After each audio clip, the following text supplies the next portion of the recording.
Tere tulemast! Jälle uus nädal käes ja mina siin teadvuse avardamise minutitega. Täna ma tahan siis rääkida sellisel teemal nagu kaassõltuvus. Mis asi see on? Kuidas aru saada, kas meil see on? Ja mis siis teha sellega? Et kuidas terveneda sellest? Sest tegelikult see on selline käitumismuster, või uskumuste süsteem isegi, mis väga tugevalt takistab siis meil meie elu elamast. Mis see kaassõltuvus siis on? Katsume hästi lihtsalt. Hästi lihtsalt öelduna on see siis selline käitumismuster, kus me seame teiste vajadused, soovid, tahtmised, mõtted alati enda omadest ettepoole. Ehk siis see on selline uskumuste süsteem, mille tulemusel siis me oleme veendunud, et kõikide teiste vajadused on meie omadest palju olulisemad. Ja meie vajadused on alati siis teisejärgulised. See on siis, see on tekkinud. Millest see tekkinud on? Nagu ikka, läheb kõik tagasi lapsepõlve ja tihtipeale on see siis tekkinud, seal on mitu põhjust. Üks põhjustest on kindlasti see, et oleme kasvanud üles siis selliste eeskujudega, kes ei tulnud ise enda emotsioonidega toime. Või nad olid mingisuguse sõltuvuse küüsis, mis iganes, alkohol, ained, mis iganes. Või siis oli neil mingisugune vaimne häire diagnoosimata, millega siis vanasti oli sellised asjad olid täiesti tavalised, kui me lähme nüüd tagasi nii isegi 20-30 aastat. Ja siiamaani tegelikult, sest jälle see teadlikkuse koht, eks ole, mida me siin praegu loome, et me edasi sellega ei läheks sellisel viisil, nagu see on olnud. Aga siis see kujunes välja siis sellises keskkonnas, kus lapsena siis laps ei saanud olla laps, vaid ta pidi võtma vastutust rohkem kui siis need täiskasvanud, kes olid tema ümber. Ja siis ta õppiski selle vastutuse võtmise käigus, et tema vajadused ei ole olulised, nagu me alguses siis definitsioonis sellega välja tõime. Ja ta pole piisav, kui ta ei teeni teisi. Ehk siis ta valideerib, et ta on õppinud siis ennast valideerima läbi selle, kui palju ta siis teisi aitab ja ta tunneb ennast ainult täisväärtusliku inimesena siis, kui ta saab kedagi aidata või päästa või tihtipeale inimesed siis, kellel on see kaassõltuvuslik käitumismuster, kipuvad siis olema need meeletud päästjad, kes jooksevad kogu aeg kõiki aitama ka siis, kui endal juba on aku nullis või isegi miinuse peal, ikka lähevad appi, sest ainult siis nad tunnevad, et nad on väärtuslikud, et neid armastatakse, et neid ei heideta klannist välja ja nii edasi. Seal sünnib ka see uskumus, et ma pole piisav, mis on valdav kindlasti Eesti ühiskonnas. Ja see on ka see koht, kus me unustame üldse ära, mis on meie vajadused, soovid, tahtmised, sest nad ei olnud ju olulised, et milleks ma siis üldse vaatan neid või uurin neid. Ja ka üks põhjus, miks kaassõltuvus välja kujuneb, on see, kui meid häbistatakse selle eest, mida me siis kogeme emotsionaalselt või mida me väljendame emotsionaalselt. Mul kohe niimoodi plaksust tuleb meelde, et poisid ei nuta või mis sa tennid või mingid siuksed asjad, et vanematena siis tihtipeale või eeskujudena, see on mingisugused ühiskondlikud dogmad, mida siis on väljendatud juba väga pikalt ja oleks ammu juba aeg ära lõpetada. Et kaassõltuvuslik inimene, kuidas ära tunda, et kas minus on see või ei ole. Ma võin sulle saladuskatte öelda, et umbes 90% Eesti ühiskonnast on sellega kokku puutunud ja elab seda käitumismustrit või uskumuse süsteemi siis igapäevaselt välja. Aga lihtsalt, et võib-olla tuua siis endale fookus ja vaadata, et kui palju või kas minus on seda kaassõltuvuslikku käitumist, siis kindlasti on siis selline asi, mida tasub tähele panna, et inimesed, kellel on see kaassõltuvuslik käitumismuster, ei suuda öelda ei, alati aitavad siis teisi enda arvelt, isegi kui ma tunnen, et ma olen nii väsinud, aga näed, tal on ju abi vaja või isegi kui ta ei küsi, et see on teine või selline üks tunnus, et kui inimesed ei küsi meilt abi, me ikka jookseme, sest me arvame, et neil justkui on seda abi vaja. Ja see on selline vahemärkus siia, et tegelikult sellega me võtame ära inimestelt õppetunde ja me ei lase siis neil ise kogeda mingit asja elus, mis pidi neile midagi väga-väga olulist õpetama. Ja loome sellega õpitud abitust.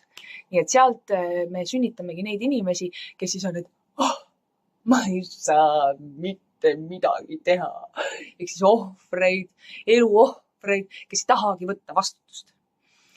Sest kaassõltlane võtab siis ära inimestelt nende vastutuse, sest ta arvab, et see on tema ülesanne vastutada ja päästa teisi inimesi.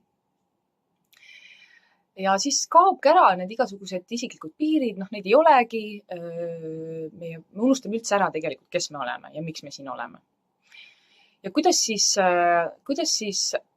see manifesteerub, mis on hästi nähtav tegelikult meie ühiskonnas ka, ongi see, et siis see inimene, kes siis kogu aeg päästab kõiki ja aitab, kogu aeg on see hea inimene, eks ole, siis tegelikult seal all tekib selline kibestumine. Kas sa tunnistad endale või mitte ja me surume alla ja siis üks variant on see, et üks hetk lihtsalt plahvatame välja, eks ole, sest ma lihtsalt ei suuda seda kõike enam hoida. No minu arust väga eestlaslik käitumine, eks ole. Et me plahvatame siis kellegi peale, kes võib-olla, mitte võib-olla, vaid suure tõenäosusega pole üldse vastutav selle eest, mis meie sees toimub. Ja teine asi on see, mis on meie ühiskonnas väga laialt levinud, on me surume alla, kuniks me jõuame sellesse kohta, kus me oleme depressioonis. Sest see koorem on nii raske, me ei tule sellega toime ja see sisemine tühjus ainult süveneb, sest mitte ükski väline tegu, inimene, asi ei saa meid hingeliselt täita. Nii, aga kuidas siis, ma ei tea, võib-olla tundsid ennast ära, võib-olla ei tundnud, aga oluline on siis teadvustada, kuidas sellest siis terveneda või alustame siis sellest, kõigepealt on vaja teadlikkust, et üldse see seal on. Et kõigepealt on vaja üldse vaadata iseendasse, et miks ma midagi teen. Kui keegi näiteks palub meilt abi või palub meilt siis teenet, et küsida endalt, et miks ma seda teen, miks ma tahan seda inimest aidata. Et see on see koht, et märgata.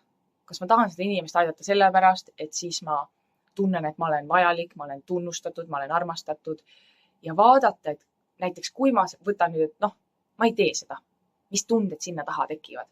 Kas mul tekib hirm, et äkki järgmine kord siis ta ei paku mulle või äkki järgmine kord, ma ei tea, unustab ta üldse mu ära või et vaadata sinna taha, et kas seal tekivad mingisugused hirmud hülgamise ees või väljajätmise ees. Kui see seal taga on, siis kohe on see kindel märk sellest, et kaassõltuvus on siin mängus, see muster. Ja kuidas siis tulla sellest välja, on olla teadlik ja teadlikult siis õppida võtma aega endale ja mitte jooksma kogu aeg appi. Et panna tähele neid kohti, kus me kipume jooksma kohe appi, eks ole. Võib-olla on su elus mingid inimesed, keda sa hirmsasti tahad päästa kogu aeg. Et vaadata, miks ma lähen kogu aeg päästma ja mitte võib-olla, vaid tõmmatagi tagasi. Mõistmises, et iga kogemus meie elus on millegi jaoks vajalik. See õpetab meile midagi. Eriti negatiivne kogemus. Eriti ebameeldiv kogemus, sest inimene ei liiguta ennast ennem, kui tal on väga ebamugav. Ta ei muuda ennast ennem, kui tal on väga ebamugav. Seega on oluline siis tõmmata tagasi selles kohas. Teine oluline aspekt, mida siis on vaja endas arendama hakata, on tulla tagasi iseenda juurde, ehk õppida iseennast uuesti tundma. Mis on minu vajadused, soovid, unistused? Kas sa üldse mäletad, mida sa tulid siia tegema või miks sa üldse siin oled või sa lihtsalt kuidagi üritad hommikust õhtuni ära vehkida ja siis magama minna ja siis uuesti alustada, eks ole. Et saada see ühendus jälle iseendaga, et miks sa siin oled, mis on sinu unistused ja soovid ja tahtmised. Ja siis see aitabki tegelikult jõuda tagasi sellesse kohta, kus me hakkame hoolitsema jälle iseenda eest, valama siis seda abi, toetust ja armastust, mida me ennem igal pool mujale kogu aeg pritsisime iseendasse. Selline eluterve isekus, See on väga-väga eluterve, sest kaassõltuvusmustris elav inimene on väga isetu. Ehk siis ma olen justkui siin ainult selle jaoks, et teenida teisi. Absoluutselt, see on osa inimeseks olemisest, aga see ei ole tervik. Me ei ole siin ainult selleks, et teisi teenida. Igal ühel on oma missioon siin.